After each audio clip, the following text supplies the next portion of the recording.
Baba, just killed a man. Put my thumb into his eyes. Plunged them deep, now he is blind. Baba, his life had just begun. 'Cause he's a young... not a bird until today. Baba. Fulton, that song sounds like you killed me.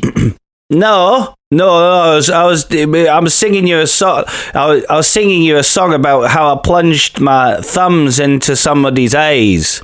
Fulton got my friendly claws, dug 'em into his ear holes, and then pulled out his brain holes. Wait, it sounds like you're plunging your friendly claws into me now. Nah, man, nah. Oh, okay. Let's sing together. Fulton,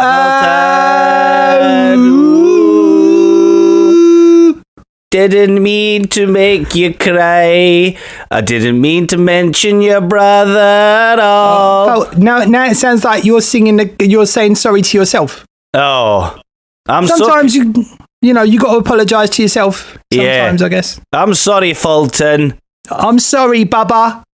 Previously on the Danger Club podcast. There are rumours of a creature who's been turning people into ooze. You're getting eviler, you are, mate. No, I just thought, japes. What about Ollie Turdburger? We should probably try and find anybody that was in the caravan we were at. Natala's the only one from the caravan. Well, whatever's in the box might be causing this. We're going for one drink. A gnoll, you say? The adventure continues now.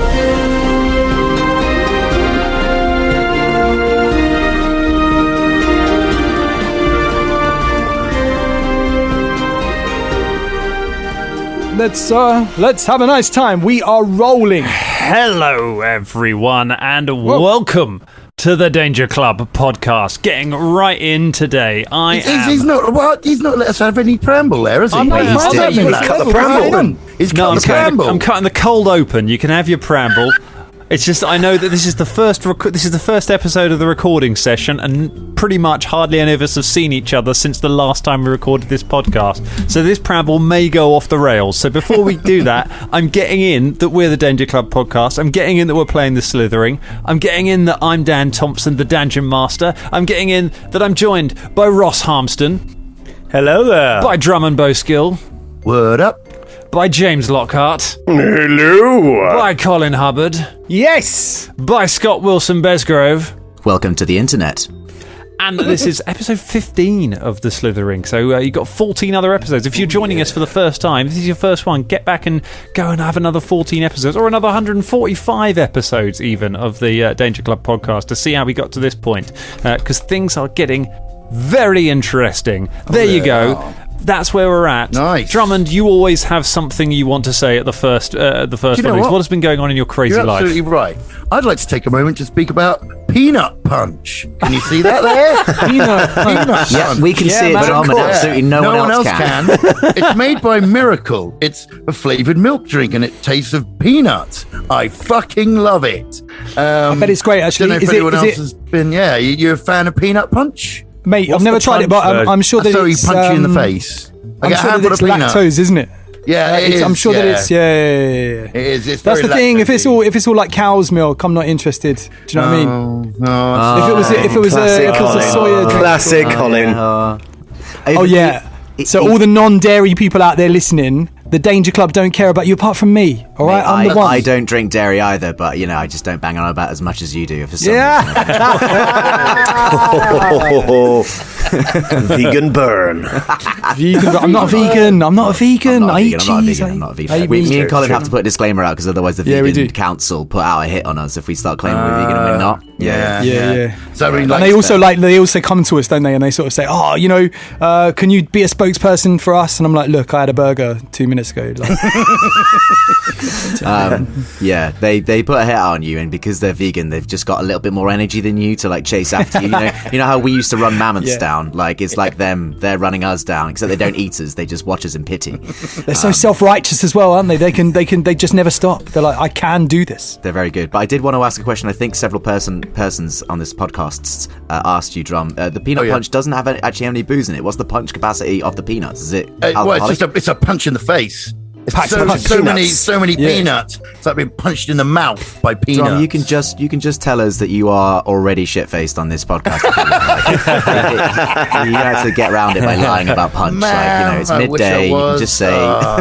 It reminds me of Peanut Dust from People Just Do Nothing. Have you ever seen that show? People Just Do Nothing. A really good kind of mockumentary about a bunch of people that run a pirate radio station in London. It's fantastic. Really, really good.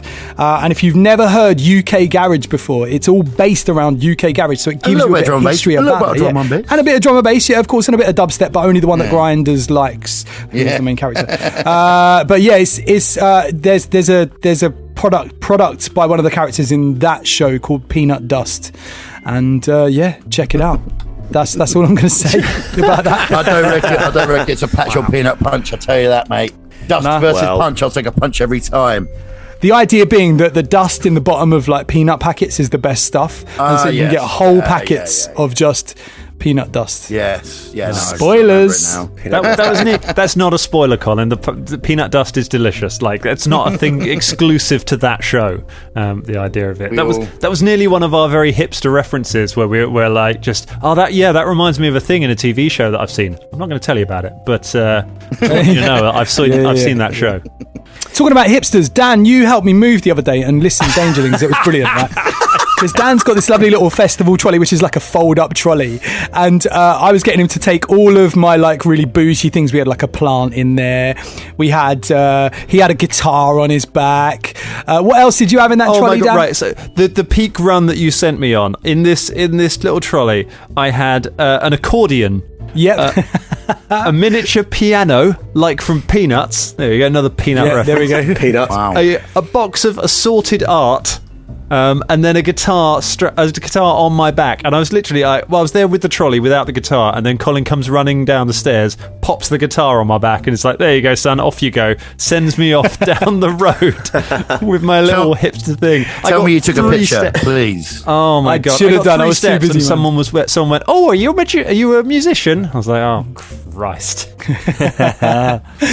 Yes, here's one great. more. No, I just like to collect. Oh dear. Sweet. Actually, I've got a shout out. Have you? But it's not to do with peanuts. All right.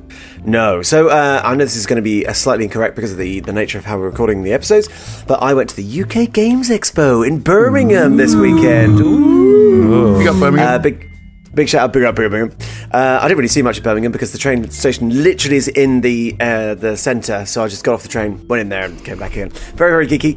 But I'd love to shout out to Rogues Gaming, who had the next stall along from us. I was there with Matthew and Michael Games, and they gave me a discount. This is how much it costs to get a shout out on the Dench Club, of £1.50 on some very gothy dice. So I was like, I'll give you a shout out. But seriously, hang on, they gave that to you, right? So you put that $150 back into the business account, right? Oh yeah, I did. Okay. Yeah, totes. Rogues Gaming. www.roguesgaming.com. Really, really nice guys that just sort of play gaming and stuff like that. But it was really fun. I was going to say, man, you owe me 25 pence. And can we all use your dice? Can we use and them the rest now? of us? You can use the dice if you want. They're really, they are actually Pathfinder dice, and I remembered I haven't got them in front of me. Do you want to go and get them? No, it's fine. Don't go anywhere. They are Pathfinder dice for one of the modules. I'll tell you about the next episode. They look really cool. They're really, really they cool. look amazing. I've seen a picture of them. They do look amazing. Yeah. That's another pair of dice. A pair? Lots of clicky-clacky dice. I might have spent quite a lot of money at the UK Games Expo, but big up everyone who's there. We should also, I suppose, give a shout out to Matthew Michael Games. Thank you very much for putting James up for a whole weekend while he was sidling up to the stall next to you, being like, forget these losers, give me a discount. Have we got any listeners? We got any Dangerlings in Birmingham? Any Birmingham Dangerlings? Well, probably. or a roundabouts. That I'm sure there probably were some dangerings there. I did run up to, Matt, the guy I was with of Matthew Michael Games. He was amazing at spotting people who like Critical Role, because I don't listen to Critical Role myself. But it's like, they've got a Critical Role t-shirt, couldn't give them a flyer. So hopefully some people were there. And you mean the critters? You mean the critters, not actual Critical Role, right? Critical Role weren't at. No, Critical Role weren't there. No, but there were lots of people with t-shirts that I didn't understand because I don't watch Critical Role or listen to them rather. And he was like, yeah, go. Good stuff. Good. Yeah, it's very nice. good. So hopefully some of you saw a very tall man leap up to you in foxes and. Listen to this. Yeah, it was. It was like, I mean, if they start at the beginning, it's going to be years and years before they actually hear the shout out. You know, they'll be like, they're passing it on to their children. Unless they're the mavericks of podcast listeners who have gotten used to the fact that by now all of their friends are in actual played podcasts and just go, what's your podcast? I'm listening to the most recent episode. Give a fuck. I don't care. I will pick it up. I will learn context. I will go back and get back references. But for now, your most recent episode, I'm going to listen to that one. But big respect to anybody who does that. I think that would be baller. It's pretty gangster. It is pretty good. I mean, download the other 145 as well, you know, because we need the stats. But you go ahead and listen to them, then just bid them straight away. Listen to them on the train. I love UK Games Expo. The last one I went to was with Ross, was in 2019, which was the last one that ran apart from this one. We had a tremendous time. It's where we met Jason Ballman. It's where we played Pathfinder 2nd Edition for the very first time. And it's because this one got moved to August, or to end of July, start of August. It also means it coincides with the second birthday of Pathfinder 2nd Edition. So we have been playing this game for 2 years now, because I still think with our Fall of Plaguestone one that we are the oldest Pathfinder 2nd Edition podcast in the world, because we brought one out the second that the game released. What's the average age? I mean, I don't know. Probably plus a week, because everyone else was sensible and gave themselves a week to learn the rules rather than us diving in and being like, "What? Oh, I don't know." And getting destroyed, getting eaten by sick wolves, getting killed by a pig. Yeah. Oh my god, those Don't episodes, they're still there. 4-part Fall of Plaguestone adventure where Sick Wolf get almost horribly murdered by a pig, and So to much celebrate that, we'll have it on social media at some point, but this month's Patreon exclusive t-shirt is a tribute to Sick Wolf. So if you're one of our t-shirt patrons, you will be getting one of those either soon or probably whenever your next 4-month increment is. They'll be going up, but they start going out this month. Brand new Sick Wolf shirt. Go on, lads. On 3. 1, 2, 3. Sick Wolf. Sick Wolf. Sick Wolf. Were you just looking for the ooze there? Was that what you really wanted? Yeah, but I'll take fucking whatever, mate. You know what I mean? If you're making fucking noise in general at me, I'll lap that shit up, man. You love a bit of noise, don't you? Yeah, a bit of noise. I love a bit of noise. He loves a bit of noise, doesn't he, Scott? Yeah, he does. And I've got to say that the design is pretty sick. I know that was the pun, but it is really, really good. Really we good. like it. We like it. Gotta wonder how Sick Wolf would be dealing with this investigation. Probably. I mean, they got killed by a pig nearly. So I mean, let's remember that not only is Bubba a founding member, but I believe, if we remember, Bubba gave the name Sick Wolf. It was him who came up with it. Hang on a minute. Let's just check Colin's revisionist history of the Danger Club podcast. We've done this in episode 100. All right, we talked about it, and it's true. I went back and I listened. I like Colin's defense on that is, we've done it, mate. Guys, if you can't remember, that's your fault. Yeah, right. Can't do it. Feel free to go back and listen, but I've checked. Don't anyone go and listen to that. But I like we smash cut to like Bubba with Sick Wolf being like, yeah, Danger Club. I gave them that, and I came up with that actually. I was there, mate. I was there at the fete before they got there. I was enjoying the tombola. The thing is, we're trapped by Colin's Orwellian powers, because because he could have just gone back and edited himself in that, and we wouldn't have a clue. Right. We're technically in the demon library of Abraxas. Like, Colin could just go back and rewrite our own memories of our own podcast. Like, we have no control over that. That would be such a vibe, wouldn't it? If I just went back into episodes and just improvised the conversation just to make things happen for my characters. You should be the Danger Club. Dubbed over the top. Just edit you all going, yes. A good name. Yes. Well, Yes. All right. You wouldn't be able to tell because those were all recorded pre-pandemic, so you don't have the kind of grizzled post-apocalyptic sort of fervour that all of us have now. You can just hear it in our voices, everything we've been through. But what are the Danger Club going to go through? So let me tell you, we've got we've got the Crimson Asp, we've got Batsulan, we've got Major Ruffles and Maz Fatal Hadeen, Mun May. We've got an angry lady, Mum May. There you go, up to speed. Very nice. There you go. That was great. I've got to say, Batsalan, after last week's episode, Batsalan takes the title for NPC that I was not expecting you guys to love as much as you did, despite the fact you hated him. There's one in every adventure where you guys are just like, oh, should we go and see that guy again? I'm just like, I want to go and see Batsalan. Like, oh, fine. All right, you're going to see Batsalan. I've used all my material. I can't do this anymore. It was one shot. That's it. Done. He was just like, you're like, he's so unhelpful. Why won't he tell us more stuff? It's like, because he hates you. That's like Tabuga, man. I was like, look, let's not go and see Tabuga. Like, we don't need to do this. Batsalan was the only one who seemed to have more information than he was letting on, and also he did inadvertently give us a quest. So he did. That's true. The last sort of person who seemed to know stuff rather than everybody else who's like, but I'm a key man. There have been a lot of ridiculous NPCs. Keys and Turd Burgers. That's the name of the next album.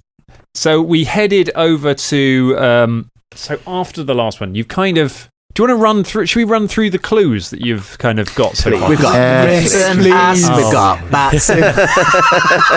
Oh my goodness! So I wrote up, as much as I love the laws of embracing the chaos from Drummond's notes. Drum, do you still have those notes, or have they long since succumbed to the chaos? Yeah, they've covered in peanut punch. yeah, they've been peanut punched into oblivion. Just yeah, they have. Yeah, they've gone. I have no idea. I don't know where they are anymore. That's fine. I didn't want to assume, but as someone who has personally had to dry out a number of your character sheets from beer spillages over the years, I thought it best to just maybe have a backup. And I want to clarify. It was coffee liqueur, thanks very much. Yeah, which I can tell you now looks horrific on a character sheet. Like it was, that was bad. That was really bad. But just for all the viewers, obviously, or listeners, because you can't see, Drum is in just one room of his house. Like, he literally turned around to check that room, and that's where the notes have gone. Not somewhere else in his house. No, they've disappeared in the chaos in one room. He's just looking at his yellow. If you could see what is behind me here, there's a baby cot on top of a bed, right, and then a pile of stuff that you have. I have no idea what any of it is. Like, there's sleeping material there. There's wires and leads. Inside bags of clothes. Probably a mic stand in there. Yeah, there's a mic stand. I fucking wish, mate. Lovecraft would be proud of the abyss of your shelving unit there. Yeah. One day, I'm going to sort it all out. Embrace the chaos. Did you come up with the quote, embrace the chaos? Because no, that's not me. No, that's Lolo Brow. She was, I'm sure I know someone. We know someone else from a show who has it tattooed on the inside of their arm, hilariously. Oh my god, yes, you're right. Yeah. Without naming any names. That's fine. I was wondering where that came from. I was like, I'm pretty sure I've heard that bandied around by some loud extrovert person before. Yeah, no, you're right. I mean, it's like lots of people use it, right? It's a thing. I didn't know it was a thing until a year ago. Really? Honestly, I didn't. Yeah. But hey. Yeah, a lot can happen in a year. And we probably time's ticking away. So we probably should crack on. A lot can happen in a year, but not a lot can happen in a 1 hour episode of the Danger Club podcast on occasion. Let's very quickly run down the clues that you have uncovered so far, and then we're going to dive right back into it of where we were. So you have worked out, you know that the first person to contract the Slithering, as far as you know, seems to have been someone called Matala. Matala was a porter. You met her on the journey across the wasteland. She was carrying a box with her. You know that she wrote a letter to to her brother, who was one of Batulan's followers, saying she was curious about the contents of the box. Matala's brother and some other followers found her in the street somehow, very ill, a while ago, and took her to Dr. Legs. She succumbed to the slithering and died very soon after being brought there. The only words that Dr. Legs could make out from her saying were the words Crimson Asp. But you don't know quite what that means. Followers of Batulan, they later contracted the slithering themselves. He quarantined them in a warehouse. They transformed into slime mold. You went to go and have a look. Fulton smashed a window with some cheese. There was an enormous fight, and then you nearly left without finding any clues. It was nearly Fulton's Mona Lisa of pointless combat. It was beautiful. You found a letter there from Matala. It talked about dropping off her shipment at a caravan house. But as you found when you went to try and find the caravan house, there are about 70 caravan houses in Kibwe, and you don't know which one she's talking about yet. Sideway to that, you know that Kendi Laughslong, who is a merchant, he got it from someone, but you don't know who. There have been other victims as well. And then sort of side bits, you've got Councilwoman Mumme. She's the one who hired you. She lives near a pillar watcher who looks like a rhino. She's offered to help you if you get stuck at all, or if you need to go and talk through any clues. You've got Mazfat Al-Hudin, the Nexian envoy, in his little stinky office, who didn't like you and had a silly voice. He talked to you about a gnoll in the Walk of Shrines who keeps turning people into ooze. And then finally, Major Wendell Ruffles, the ex-Taldan army officer who you met in your first day here in Kibwe, who seemed to like you. He's a priest of Caden Kalian. He's got a place called the Temple Bar in the Walk of Shrines. And we ended the last game with all of you walking into the Temple Bar to get some drinks and have a little talk to try and find out what exactly is going on here in it. Go on, Colin. Colin? Yeah? Go on. What? Major Wendell. Yes! Major Wendell. Sorry, Scott was trying to remind me because I did that before we came on air. But Scott, I'm giving you the kudos for that. That's you. That's all you, boy. Thanks, mate. I'm going to take that from you for you crafting my runes. Thanks. Oh yeah. Cool. So I'm getting from sort of Dan's very good little summary there that we're really close. I think we're about to crack this, boys. Really? Yeah. The slithering's going to be over just tomorrow. We're going to be done. Yeah, this is the end of this episode. No, I think we're about to find out that everybody in Kibwe have got it, because if, obviously out of character, if we're following that correctly, if the slithering box, if that is the case, has gone through a caravan house and Kendi Laughslong got it because he was a merchant, that means everybody in Kibwe and possibly the surrounding areas might have it, depending on the transference of it. So do you think we should burn the city? Probably best to nuke it from orbit. It's probably, it's the only way to be sure. Yes,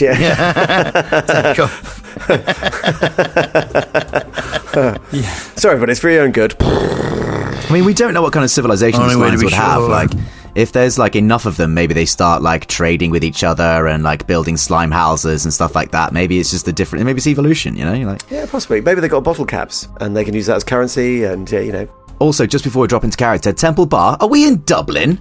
I'm pretty sure there's a Temple Bar in Dublin, isn't there? A famous bar called Temple Bar in Dublin. There is a Temple Bar in Dublin, yeah. There's a Temple Bar in many places, isn't there? Yeah. As well, actually. Yeah, I think Manchester. Probably got a mate used to work at one of them. Didn't our mate Jerry work at one of them? Work at Temple Bar? Jerry's from phone us, Jerry. Let us know. Can you hear us now? They're from Dublin. They'll get very angry about that.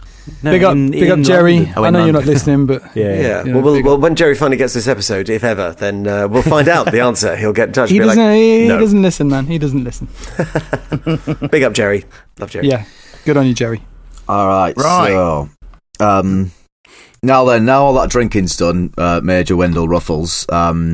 God, blimey, am I half cut down? We had shots. I don't know how many we had. You've had a few shots. Yeah, you came in and you had a couple. I didn't want to railroad it, but I did assume from how it goes with you guys whenever you walk into a bar that drinks happen. So I thought we'd just skip through you having a round. I set that up. Yeah, I mean, I said we're going for one drink, and then we got a spaced smash cut. So I presume that yes, we're at least a little half cut. Yeah. Let me describe the Temple Bar a little bit, because it is slightly different. It's done in a sort of Talden style, so it's got it looks much more like something you're familiar with from the north. It's got it's got a fireplace in the corner. It's made of sort of solid brick rather than some of the sort of more wooden structures or sort of solid mud structures that you've seen around here. The whole thing is meant to evoke a kind of feeling of the north. And likewise, you've seen more people who are more non-Mwangi people hanging around here. You know, you browse through the menu, and the menu is all kind of Avistani food. Like, there's a lot of pies. There's things like that. Like, you can get the Atakar, which is the sort of porridge that you've been having around here, sort of spiced porridge. You can get that, but it's served with chips. It's that kind of place. You can get a taste of home if you're from the north here. So you're sort of sat around having probably the most familiar ales you've had for a while you're chatting to the major, who is very happy to sit and talk to you. He occasionally kind of potters off to the bar to serve some people, and then will keep coming back. And is happy to pour a drink with you. Just out of interest, Dan, obviously we're in a busy bar and there's lots of chat and blah, blah, blah, blah. Have we overheard anyone talking about the slithering? Like, are people talking about it? Are they noticing it, or are they just blissfully going about their days?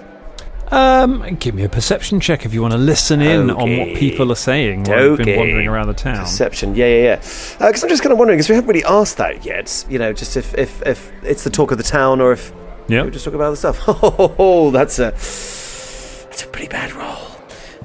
Perception. Apologies, I'm just... okay, so that's a 13. A 13. Velda certainly has heard nothing about the slithering while you've been going around. No, it's very town, peaceful, so very lovely. As soon as I say someone has not heard anything about it, Colin just leans in towards his dice. Every time. Perception, you say?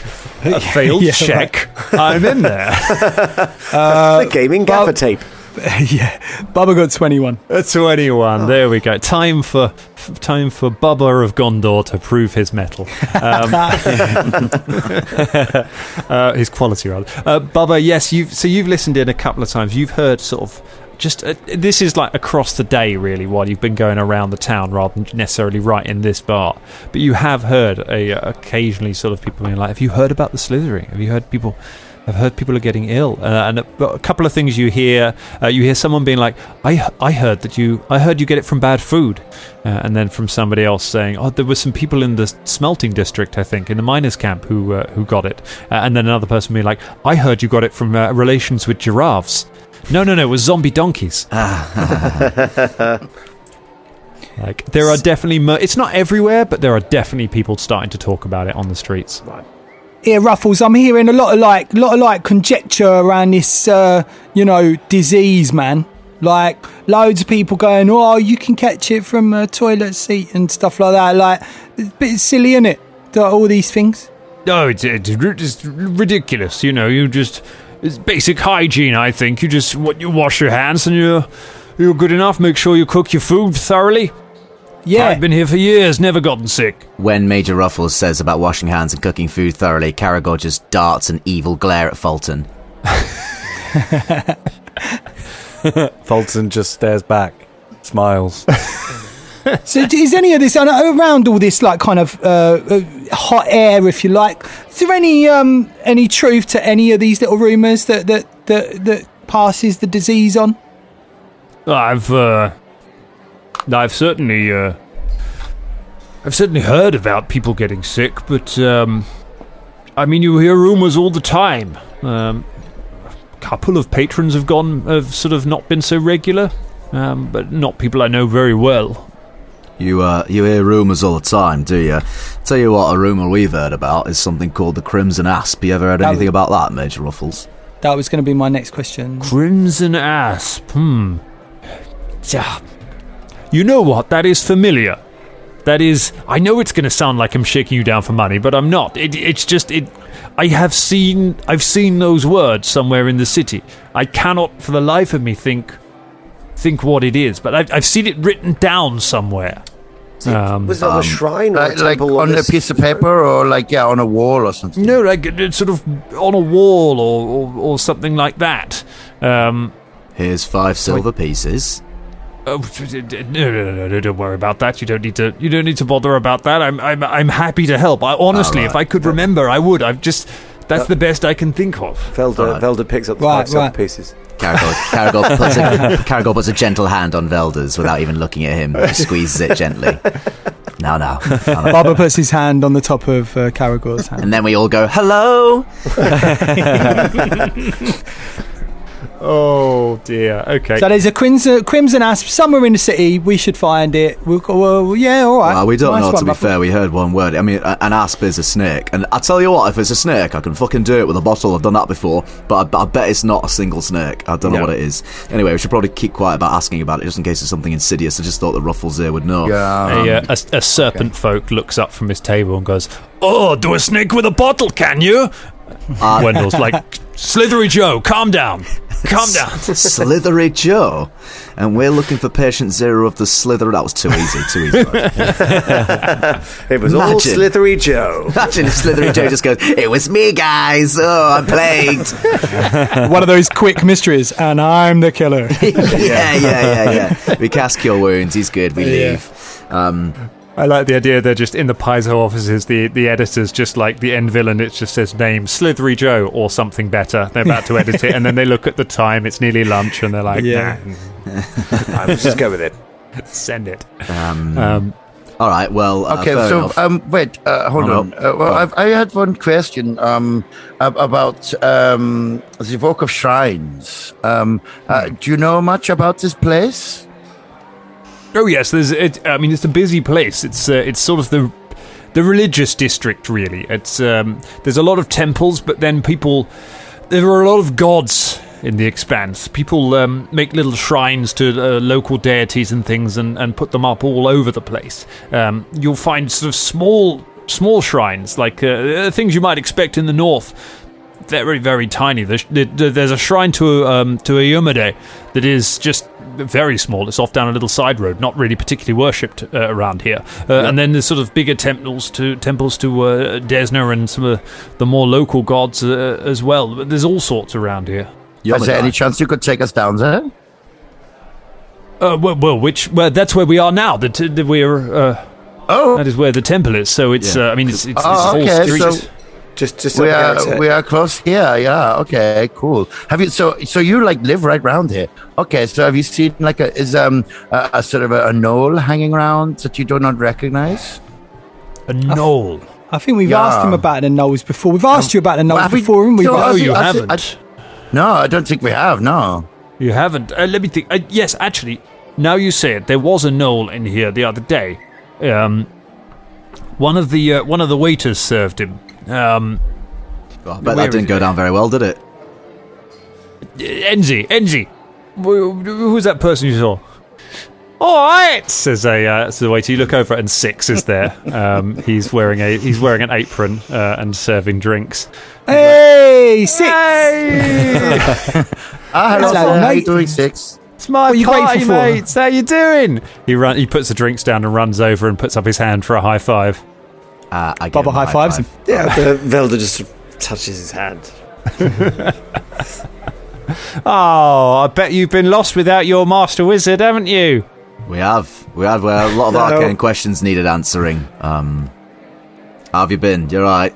Yeah, I'm doing great. For someone with 6 hit points, I'm doing great, you know? I'm just making... You've just got to make your best in the world, didn't you? Still on your 6, are ya? Still on me 6. I haven't leveled up yet. I've been serving drinks for the last couple of days. Just do some chin-ups or something, or, physical exercise. There has never been a more ironic statement than Velda Carelight telling someone else to do some chin-ups. Well, I don't need to do chin-ups because I've got magic.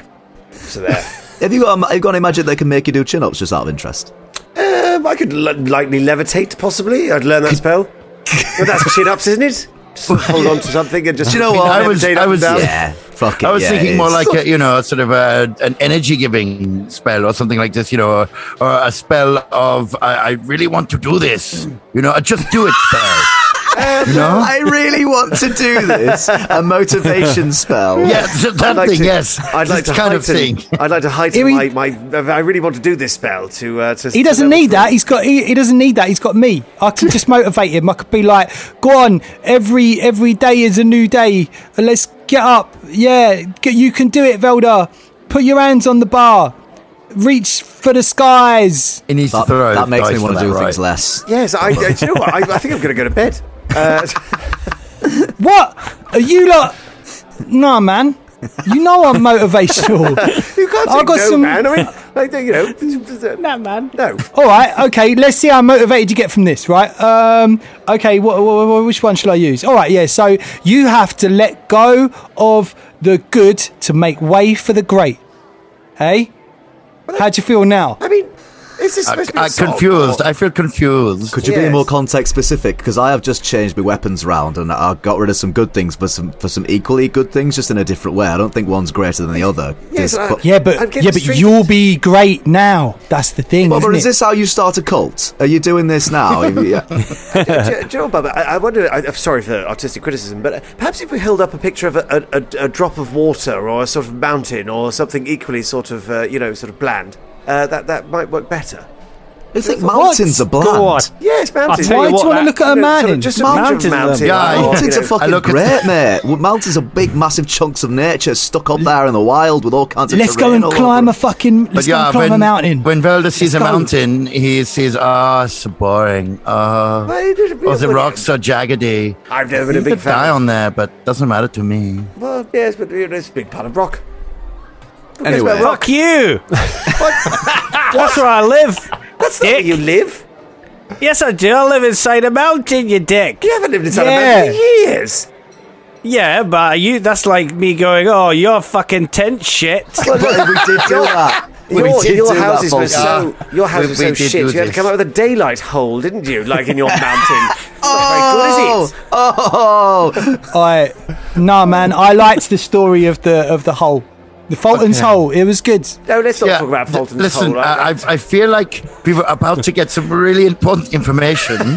Wait. Let me just try. Let me just try and motivate Velda one more time. Where are you? Wait. I just want to. I want to motivate Velda one more time. Okay. Right. Continue. You can either continue to sleep with your dreams, or you can wake up and chase them. Well, that sounds like a lot of effort. I think I'd rather sleep with my dreams. That sounds rather nice, sort of cuddling up with your dreams and, having dreams are very hard to find when you are awake because they're no longer there. Also, like, given what we're having to do in the overarching thing of it, we're not necessarily chasing our dreams, but running away from one massive fucking nightmare. That sort of feels more accurate. It's metaphorical, man. It's metaphorical. It's 6, you get it, don't you? Well, I mean, it feels like to me that Velda abandoned the good ages ago. Maybe he's on his way to becoming a great necromancer. Who could say? He's insightful, isn't he? He's insightful. I am your nemesis, Velda Kembat. I'll take your 6 points. Anyway, he's got a name. Did you hear that? Ruffles called him a name. Ezrin or something. Is his name Ezrin? No, Enzi. Enzi's my real name. I just like you all so much that when you said we're going to call you something else, I was like, brilliant, I'm in the gang. I just like to be included, frankly. Well, hey, Enzi. Tell us the thing who are going to tell us. I really want to know. No, he's not the information node here. Yes, he is, yes. No, he's not. Ruffles is the information. Enzi, do you know anyone called the Crimson Asp? He spoke to Gnoll. I don't know anyone called the Crimson Asp. I don't know anything about it. All right. He was asking about. He was going to tell us about a gnoll that came. Oh yeah, actually, you're absolutely right. Thank you. Exactly. Yeah. My bad. Shut the fuck up. It's me new weapons. I've just got a new toy. Sorry, I'm distracted. That's okay. Knolls. Yeah, there was this weirdest thing. There was this big old gnoll.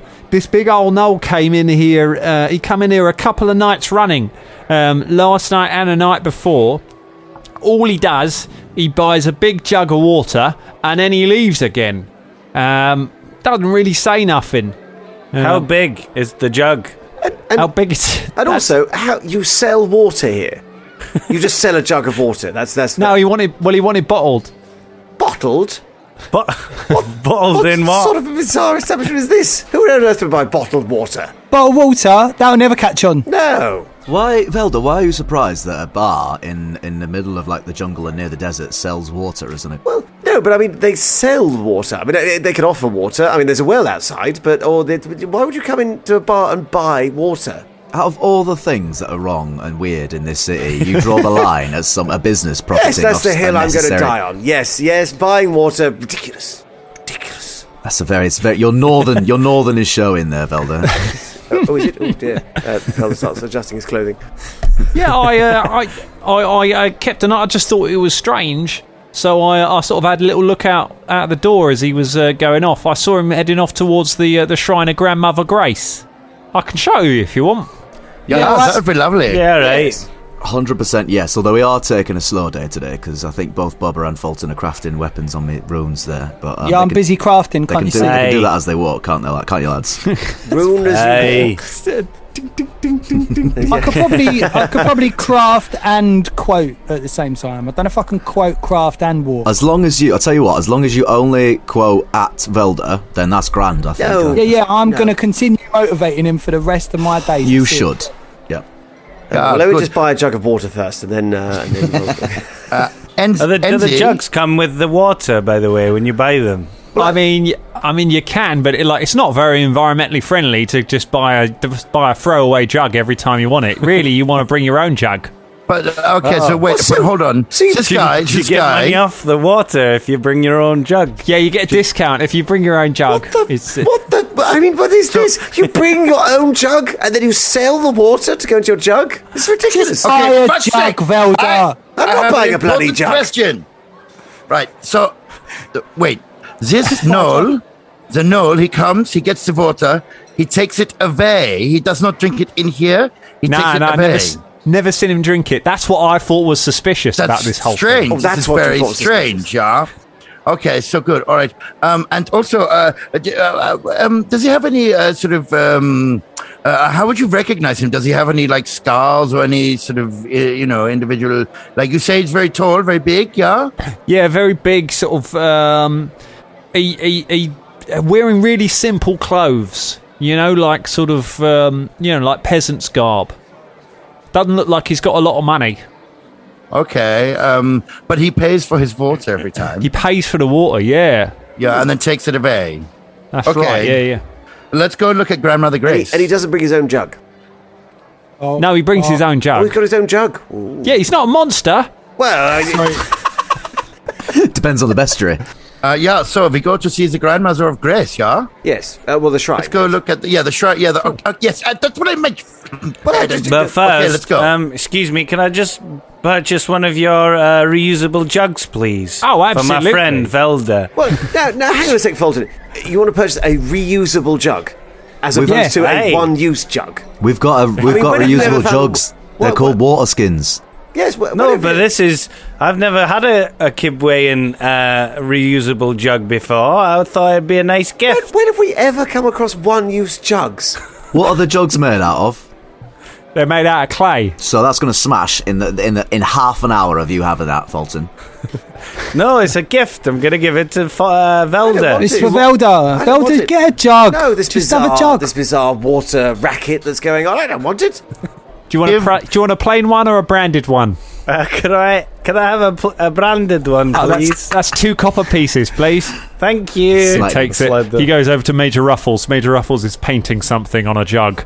He takes a sort of big clay jug and brings it back. It says, "You must abandon good in order to be great." He hands it to Velda. There you go, Velda. Yeah, give a jug a hug.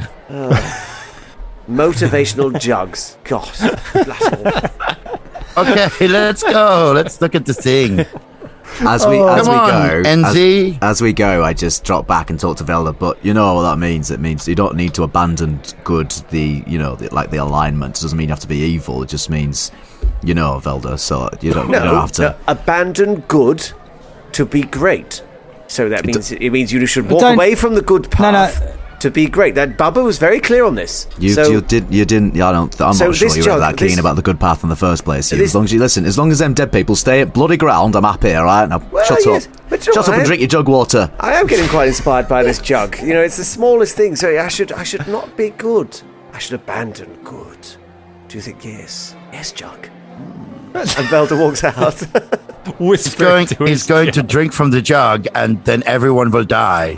This is a self-fulfilling prophecy. He wants to do it himself. Like, people see their memes and they're like, oh, this is telling me I have to do this. The meme's controlling me. My head's in a box and they told me that I've got to do this. You bought with the jug. Yeah, I love that Bubba's message has, within the space of 5 minutes, been misinterpreted, misquoted, and then commercialised. Yeah. Didn't take long, did it, really? No. That's a microcosm. Yeah. Oh, so NZ/6 leads you out of the temple bar through the gate at the bottom of the path, back out into the Walk of Shrines, which is... It's getting a little quieter now. It's in the afternoon, and he leads you down a side alley to past a load of... There's lots of little shrines and things and symbols of different religions painted on all of the different walls until he leads you down to a door which has a symbol of the sun painted on it. There he goes. This is the place. It's not a very big shrine. No. Just out of character, what time is it? So it's the afternoon. Okay. You haven't done very much today. You got up, you went and messed with Batsalan, you left weird things in his dreams, you had a chat with him, and then you did a bit of crafting and some shopping, and then you came here. The shopping we did off air, but yeah, you bought a few bits and bobs. Can I inspect the shrine very thoroughly, please, using my detective tools and that? Certainly can. Yes. So this is, to give you an idea, this is a door that goes into the shrine, but you can certainly have a look at the. You can certainly have a good look at the door. If you want to give me a religion check, I might be able to tell you a little bit about it. While she's doing that, can I make a survival check to check for gnoll tracks? Certainly can do that. That's a good plan as well. No. 15. 15. It's quite busy around here, but you reckon... It's hard to tell. It is hard to tell if anything has come by this way. Okay. It looks like quite a few people come in and out of here. And that's 20 on the religion, so that's 24 altogether. Oh, very nice. All right. Let me go quickly into the religion check. Yeah. So, Shania, you recognise this. You recognise this symbol with your knowledge of religion. This seems to be a symbol of Serenray. But much as how Pharasma has multiple aspects in terms of kind of prophecy and life and death, Serenray has multiple aspects.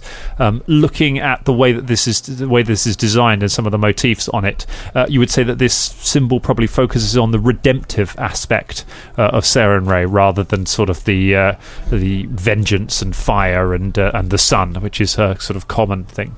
So you reckon that it's a version, or a local version of Serenray, this Grandmother Grace. Maybe this gnoll is like trying to be redemptionated for the water that he keeps buying and reusing his same cup, and that's why maybe he used to throw away so many cups, and that's why now he's doing that. Okay, yeah, this is a theory. Or possibly he is trying to redeem people by baptizing them in some way for Serenray. It's a possibility. I wonder if... I don't know. Okay. Maybe he's just thirsty and likes to spend his money pointlessly on something you can get from a well.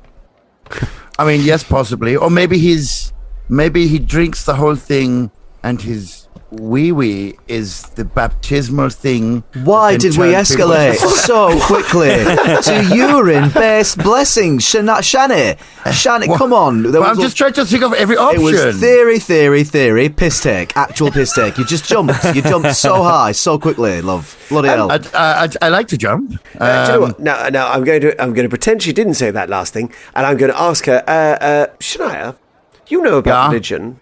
What is this shrine to the old lady or whatever it is? What's But I'm not familiar with it. This is a symbol of Serenray.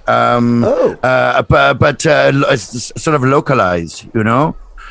So I would say, judging by the style, that it is more redemptive, which is why I talk about the redeeming of people. You know, it's more, rather than the sort of vengeful. You know. I see. So that's what I'm getting from this. So is that what made you think of sort of redemptive, like I don't know, the golden light or the golden shower of redemption. There we go. Yes. Thank you very much. You the see, I knew you were on my side. The warm patter of redemption. Do you need the toilet? I am but a simple Horrocks, and I know little about the ways of religion, but I'm pretty sure that from a follower of Pharasma, that is some kind of blasphemy against Serenrai or Serenray or Serenrai. You think so? I don't know. I don't know. Hey, look, what I do know is that we need to find that gnoll ends in N6. 6. Yeah. Right. 6. What's, just on the off chance, do you know the gnoll's name?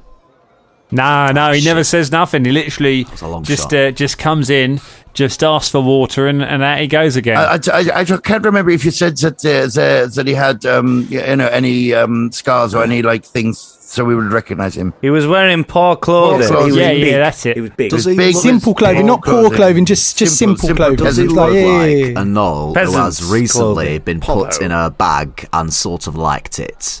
No, that gnoll talked a lot, mate. This is a different gnoll. But maybe the gnoll has changed. Let's open the door and find out. Well, that's it. Yes, and actually, do you know what? A very good point was made there. Sorry, just to say by Caragor is that this could be the same gnoll, but they might have changed.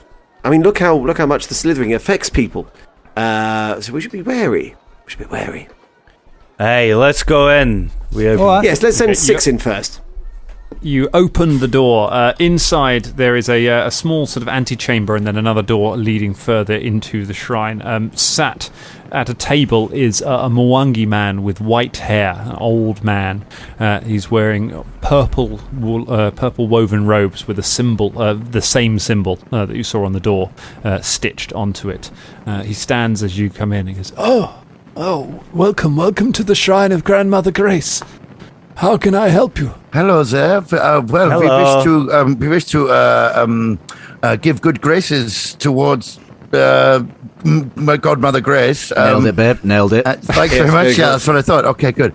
And of course, maybe we could ask a question or two of you if you have time. Of course, I'm very happy to help. My name is Reverend Jelani. I oversee the few people that come here. I would ask that you be relatively quiet while you are here, if you can. We have somebody who is at worship at the moment, and they are deep in concentration. Do they have a jug? Yes, of course. Be quiet, Velda. Oh, sorry. Yes. Do they have a jug? Yes, it is customary when one asks for forgiveness from Grandmother Grace to bring water to pour into the sand at the altar.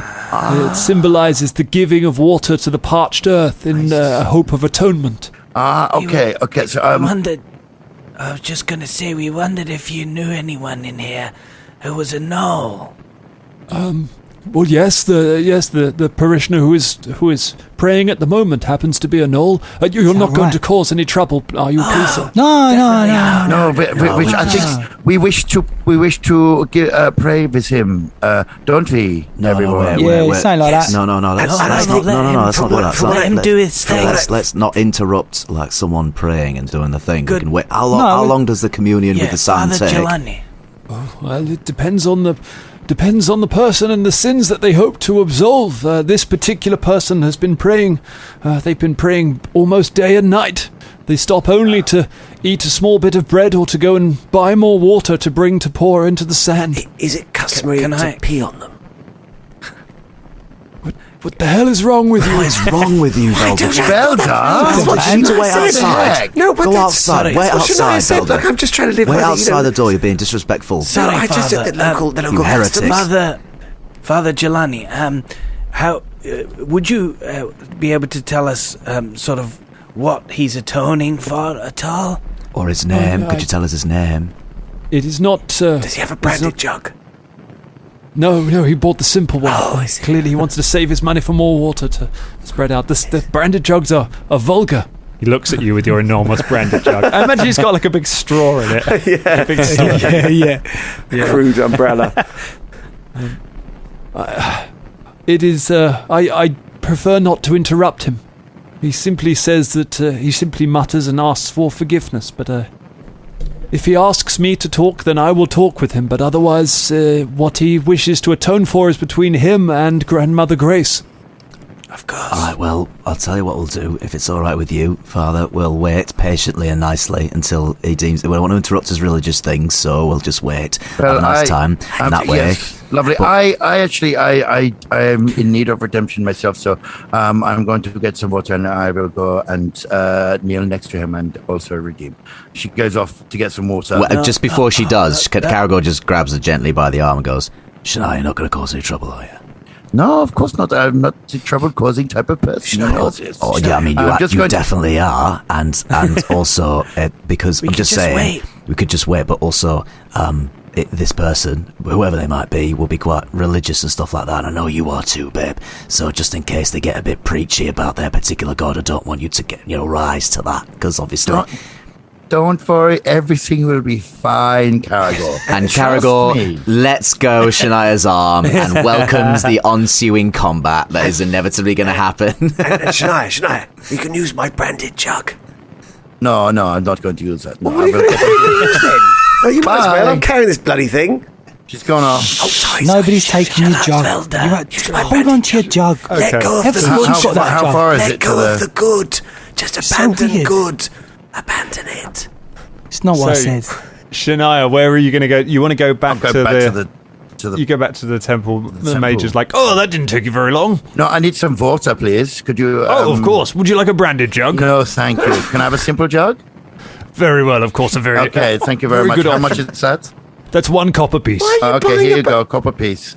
2 copper pieces. I'm supporting my friends. You're not even here. Fuck you. I guess she comes back. Hear Velda's voice in your head. Messaging. Gone down in price. Velda's just sitting there muttering to her, I bet she's getting a plain jug. I bet she's getting a bitch. That is cheaper. So she walks back in. Sure, you return back with your own jug of water.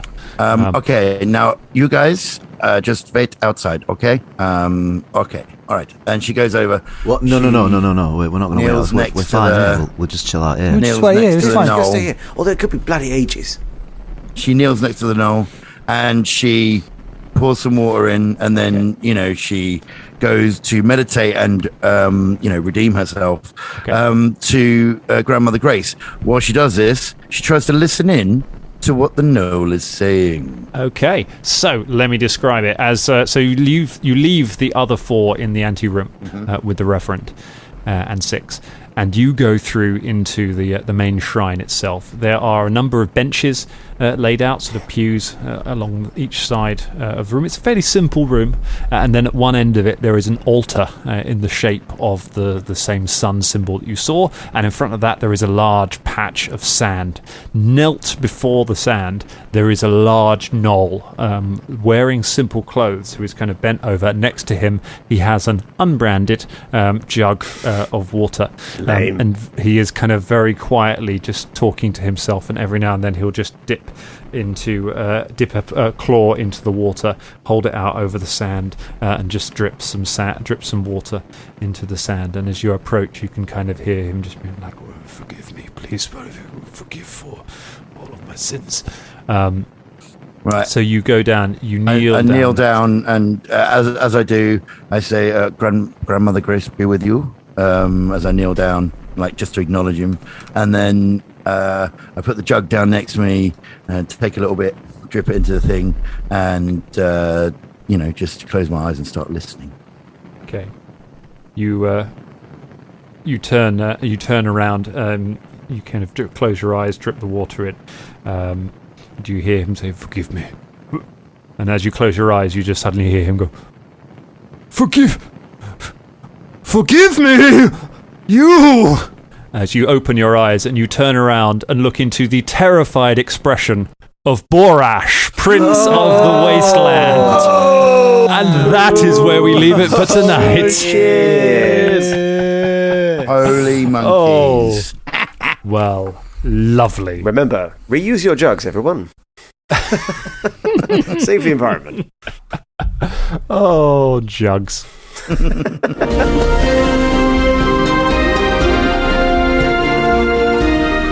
This week's episode was made possible by our fantastic patrons. Specifically, this week, it's Keenan Howard. Keenan, your sister bought this for you. She says you're a sterling human being, and I could not agree more. That goes for both of you. Thank you so much. Excellent, Dangerlings.